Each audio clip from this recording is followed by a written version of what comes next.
안녕하세요. 기독교 신앙의 가장 중요한 개념이죠. 바로 구원. 오늘은 이 구원이라는 큰 그림을 신학자 루이스 벌코프의 시전을 통해 한번 들여다보려고 합니다. 특히 칭의와 성화라는 들어는 봤지만 헷갈리는 이 두 개념을 아주 명쾌하게 정리해드릴게요. 자, 우리 이런 질문으로 한번 시작해볼까요? 구원받았다는 게 그냥 내가 지은 죄 그거 용서받았다는 걸로 끝일까요? 아마 많은 분들이 그렇지 뭐 하고 생각하실 수도 있는데 오늘 우리가 살펴볼 벌코프에 따르면요. 그건 정말 거대한 구원 이야기의 딱 첫 페이지일 뿐이라고 말합니다. 벌코프가 여기서 아주 날카로운 지적을 하는데요. 우리가 죄를 지으면 문제가 하나만 생기는 게 아니라는 겁니다. 완전히 성격이 다른 두 가지 문제가 동시에 발생한다는 거죠.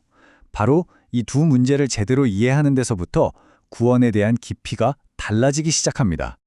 네, 그럼 첫 번째로 죄가 우리에게 안겨주는 그 두 가지 문제가 도대체 뭔지 하나씩 파헤쳐 보겠습니다.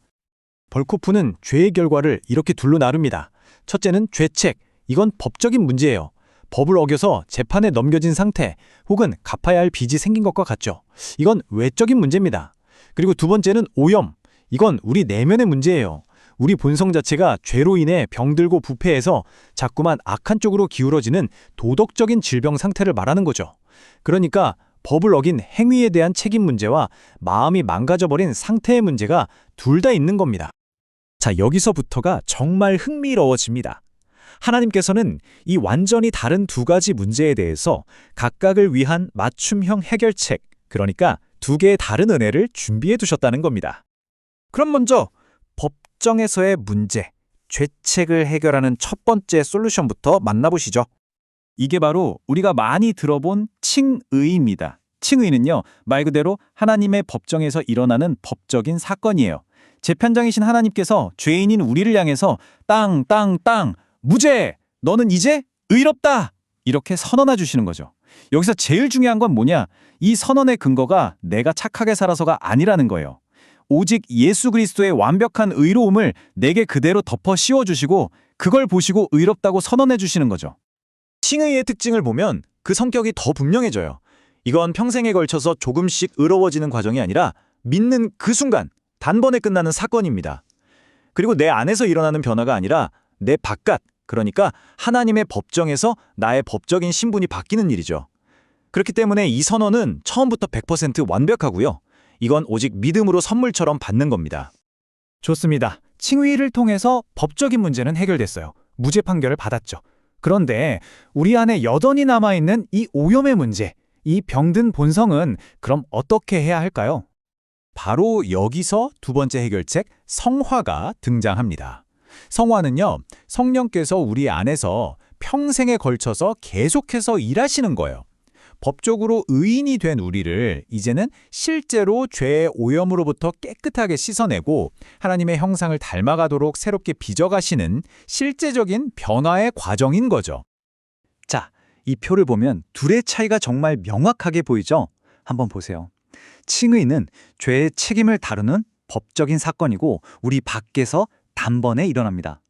반면에 성화는 우리 내면의 오염을 다루는 도덕적인 변화이고 우리 안에서 평생에 걸쳐서 점진적으로 일어나죠.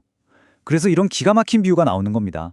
칭의가 우리에게 천국에 들어갈 수 있는 자격이나 권리를 주는 거라면 성화는 우리가 그 천국에 어울리는 사람으로 준비되어 가는 과정이라는 거죠. 그렇다면 이 평생에 걸친 변화, 이 성화라는 건 구체적으로 어떻게 이루어지는 걸까요? 벌코프는 성화의 두 가지 측면이 동시에 작동한다고 설명합니다. 하나는 부정적인 측면, 바로 옛사람을 죽이는 작업, 모르티피카치오입니다. 내 안의 죄된 본성과 나쁜 습관들을 계속해서 죽여나가는 과정이죠. 동시에 다른 한편에서는 긍정적인 측면, 새 사람을 살리는 작업, 비비피카치오가 일어납니다. 그리스도를 닮은 새로운 성품과 행동을 적극적으로 키워나가는 거예요. 이 둘은 마치 잡초를 뽑아내면서 동시에 예쁜 꽃을 심는 것처럼 항상 같이 가야 합니다. 그럼 여기서 이런 궁금증이 생길 수 있죠. 그럼 성화는 하나님이 50%, 내가 50% 노력해서 만들어가는 합작품 같은 건가? 이 대답이 정말 중요합니다. 결론부터 말하면 성화는 전적으로 100% 하나님의 일입니다. 성령께서 주도하시는 거죠. 하지만 하나님은 우리가 그냥 가만히 구경만 하길 원치 않으세요. 우리가 기도하고 말씀을 보고 공동체와 함께하는 이런 수단들을 사용해서 하나님의 은혜에 적극적으로 반응하고 협력하길 원하시죠. 비유하자면 돛담배가 가는 건 100% 바람의 힘이지만 선원은 100% 자기 힘으로 돛을 펼쳐야 하잖아요. 바로 그런 관계입니다. 자, 그렇다면 이 길고 긴 성화의 여정은 과연 언제, 어떻게 끝나는 걸까요? 그 마지막 목적지를 한번 살펴보겠습니다. 월코프는 여기서 아주 현실적인 부분을 짚어줍니다. 기억나시죠? 칭의는 단번에 완벽하게 이루어진다고 했어요. 하지만 성화는 다릅니다. 우리가 이 땅에서 살아가는 동안에는요, 우리의 성화는 결코 100% 완성되지 않는다는 겁니다. 우린 여전히 넘어지고 실패하고 또 일어나기를 반복하는 불완전한 여정을 계속 가게 됩니다. 바로 이런 관점이 소위 완전주의나 완전 성화론과는 다른 지점입니다. 이 땅에 사는 동안 죄가 없는 완전한 상태에 도달할 수 있다고 보는 시각에 대해서 벌코프의 개혁주의 신학은 성경과 우리의 경험에 비추어 볼 때 그것은 불가능하다고 이야기하는 거죠. 그럼 이 불완전한 성화의 여정은 언제 완성될까요? 바로 구원의 최종 단계인 영화에서 완성됩니다. 우리가 죽어서 주님 앞에 서는 날, 혹은 예수님이 다시 오시는 바로 그날에 우리는 마침내 죄의 영향력뿐만 아니라 죄의 존재 그 자체로부터 완전히 자유롭게 되는 궁극적인 변화를 맞이하게 되는 겁니다. 오늘 우리가 나눈 모든 이야기를 딱 한 문장으로 요약해주는 멋진 말이 있습니다. 칭의는 우리에게 천국에 들어갈 권리를 주고 성화는 우리를 천국에 합당한 사람으로 만들어준다. 이 둘은 분명히 다르지만 결코 분리될 수 없는 구원의 양 날개와 같은 거죠.